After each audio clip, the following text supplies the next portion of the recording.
Alright, we're going to start off part 2 of our games, picks, and predictions here Week with 11. Week 11 with Cincinnati at Baltimore. Now, what can I say? Cincinnati looked nothing but good, and Baltimore has looked nothing but bad of recently. Joe Flacco, I've been on a little mini tirade with him. I can't figure the guy out. And I can't figure out why they don't give Ray Rice the ball more. I don't know if they're protecting him or they just want to open up the offense, but it really seems weird when Flacco's struggling and Ray Rice just doesn't seem to even get the ball. But still saying that, Baltimore's at home. I got to take them in this game. I think the defense comes out here. They really don't want to get behind the 8 ball, and they have been still managing a way to win these games. So I think Baltimore takes this one. I think disagree with you a bit on this one. I think Baltimore, they've looked all right these last couple games. To me, I mean, they've been showing the signs of, we've known for the last couple years now, it's not the same Baltimore defense as of old, and they have been giving up more points. But since John Harbaugh's been in there, they've been giving up a lot more points, but they've been scoring more points as well. So I think they're like a bit of a different team than people expect to see now. I think with this game, I think that Baltimore, they're gonna try to run the ball. They're at home. They're gonna be able to move the ball. I think the defense is gonna be able to hold Cincinnati to less points than Baltimore scores. So ultimately, I like Baltimore to win this game. Alright, next game on the schedule is the Arizona Cardinals at the San Francisco 49ers. And I say this is a game that the San Francisco 49ers really need to watch out for. This could be a surprise here. Arizona really does shock people, and football is 100% about matchups. And if San Francisco can't run the ball, as nice as Alex Smith looked all year, I don't buy him winning a game solely on his shoulders with that receiving core. It's just this is really a game where I think the home field advantage may be enough for San Francisco, but I really think this game is a lot tighter than people may think, and I think Arizona can really be a factor, especially I don't buy that anyone can cover Larry Fitzgerald on the San Francisco team. And for a team that prides themselves on defense, if Larry Fitzgerald gets hot, that could put a wrench in their plans for a low-scoring game as San Francisco likes it. So I'm going to go out here on a limb and say the San Francisco 49ers lose to the Arizona Cardinals.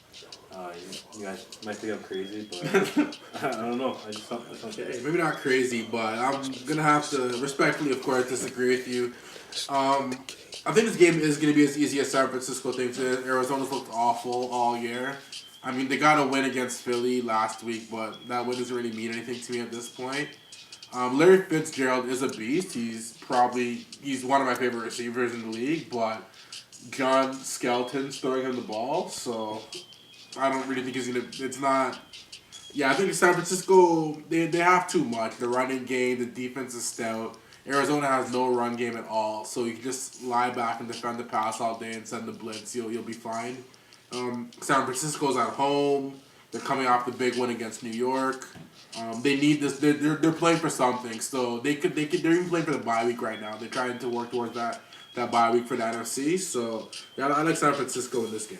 I mean, all the facts point to San Francisco. I'm just saying take the points if you get them. Next game, Seattle and St. Louis. Now, this game is really what I like to call a coin flip. What version of either of these teams are we really going to see? St. Louis has looked horrible except for that one game, and Seattle has been surprising against some strong teams and looked poor against teams like St. Louis, Yeah. who they should be. So, but I mean, if Marshawn Lynch continues to run the ball like this, I think Seattle is really building on some momentum here. Yeah. And as much as it really hurts me, because everything in my head says I think the St. Louis Rams are a better football team. I think they have better pieces along the football team. I just don't think they have their head on straight. And I think Seattle walks in there and takes this game from them. Okay. Yeah, this game is a bit of a coin flip for me too. My rule of thumb generally with two bad teams is to always take the home team. So this game, I mean, like Seattle doesn't really have any offensive or defensive weapons that I need to be up here talking about.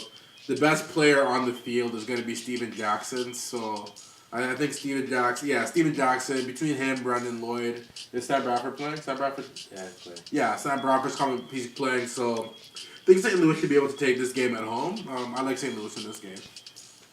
Next game on the schedule, the Tennessee Titans going to Atlanta to take on the Atlanta Falcons. Chris CJ2K he's been stepping up these last couple weeks. I've been liking what I've been seeing from him. Matt Hasselbeck has been able to move that offense all right since he got down there. Tennessee they're still hanging on for dear life a bit. I think Atlanta they do kind of play down to their opponents. They're hard to beat in the Georgia Dome, but this is gonna be my shocker special of the week. I'm taking the Tennessee Titans to beat the Atlanta Falcons. I think it's a bounce back game for Atlanta here. It's a game they need to win. Most definitely here. Tennessee Titans are never an easy team to beat. They always put up a fight. And, I mean, I think it's an opportunity with Matt Schwab going down. This is... what? Oh, Matt Schwab, yeah. And Matt Schwab going down in Texas. Yeah, this is an opportunity for them to kind of make a strong push here at the end of the season. Chris Johnson, like you said, has finally made a sighting. Looks like he's... That's a pulse. Yeah, he has a pulse. He's kind of getting back to his old form. And I kind of really do feel what you're saying here about the Tennessee Titans. Yeah. I think they can go in here, and I really think they have a chance to score some points. In the dome, too. In the dome. But I think this really comes down to... You want to pick them, though. What? You want to pick Tennessee, though. I want to pick Tennessee. I really do want to pick Tennessee. I really do want to pick Tennessee. And I really do think Tennessee's a good pick, but I just think Atlanta in the dome, somehow the Falcons find a way. I don't know how. You find a way. Okay. Find a way. Next pick is San Diego Chargers at the Chicago Bears. Now, the Chargers, I think all year are never as good. I think always are never quite as good or quite as bad as they appear to be. It's kind of like the rearview mirror where the object in the mirror is never quite as close as it seems.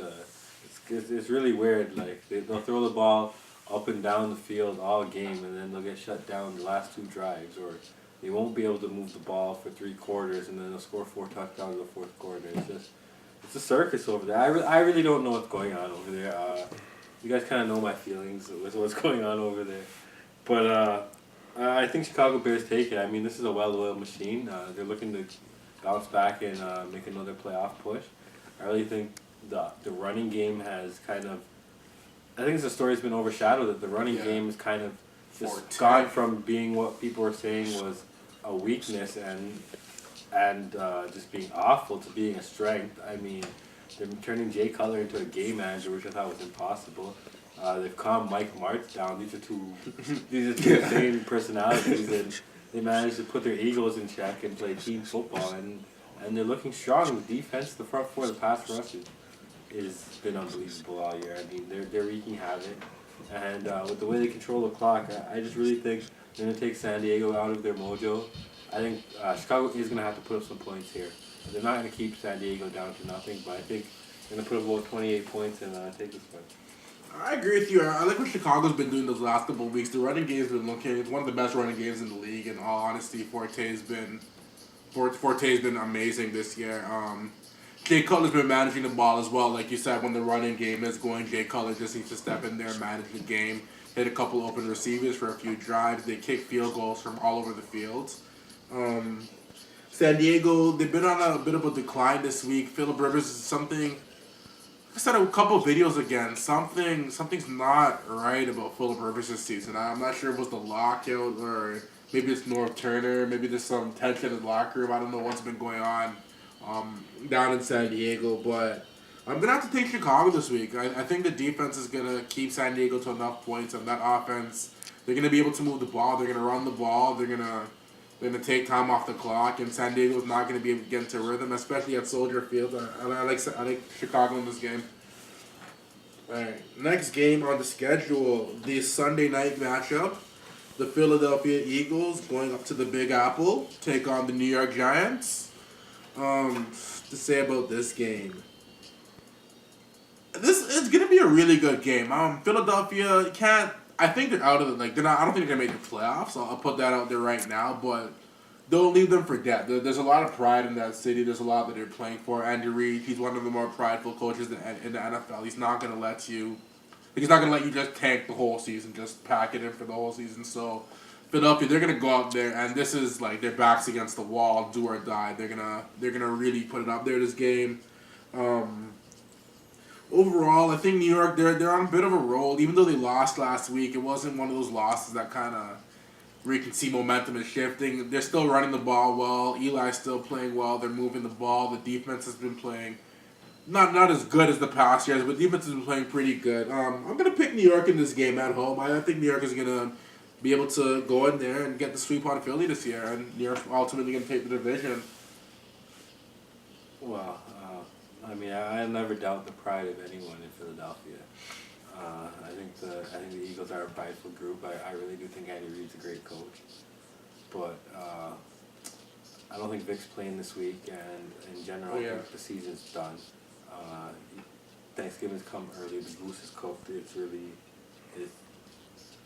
no coming back from this. I don't know what kind of math formulas they want to pull to fidget Philadelphia. You run the table. You gotta run the table. If you run the table and tiebreaker, I don't know. Einstein couldn't figure all this out. I mean, they should have lost a couple more games earlier, and maybe they could have been in the Andrew Luck free state because they might need someone to replace Vic next year. I'm joking. I'm being serious. But really, I think this is a cakewalk for the Giants. There's not much to talk about here. If they're really as good as they say they are, and as they've shown, I think they take this and we'll move on to the next game. Kansas City Chiefs at the New England Patriots. Who picked this Monday nighter? Yeah, I don't know what's this fascination with Kansas City in primetime games. I mean, they get so many of them, and a primetime blowout. They won last time. They won their last primetime game. They did win last time, but I think they won handily, didn't they? No, they beat San Diego. Philip Rivers can't catch a snap. Yeah, they do tend to beat San Diego. But I don't see it happening this week. I mean, unless Todd Haley's a complete genius, you'll be in my gratitude and debt if you can figure this out, Todd Haley. Like, really, you'll be a Minnesota Miracle man. Cause I don't see what they're gonna do. Like I said, I don't have as much faith as most people have in the Kansas City Chiefs. I think last year was a mirage. They have the team they're facing's cast-off backup quarterback that they paid big money to start. And it's New England Patriots. I have to pick the New England Patriots. I'm not even sure if this game is going to be worth watching for a Monday night game. Potential blowout. If you like blowouts, this is the game for you. If you want to see, if you're a Pats fan, this is the game for you. 31-7, one of those type of scores. It's not gonna be pretty. Yeah, New England. All right, guys. Thanks for watching. Sorry to end it off on that kind of note, but it is what it is. Hope you guys enjoyed the video. Comment on the bottom. Let us know what you think. What you'd like to see. Subscribe buttons subscribe, right there. Yeah. That would be nice. Like or dislike, thumbs up, thumbs down, and we'll see you guys next week. All right. On to week 12. Let's do it.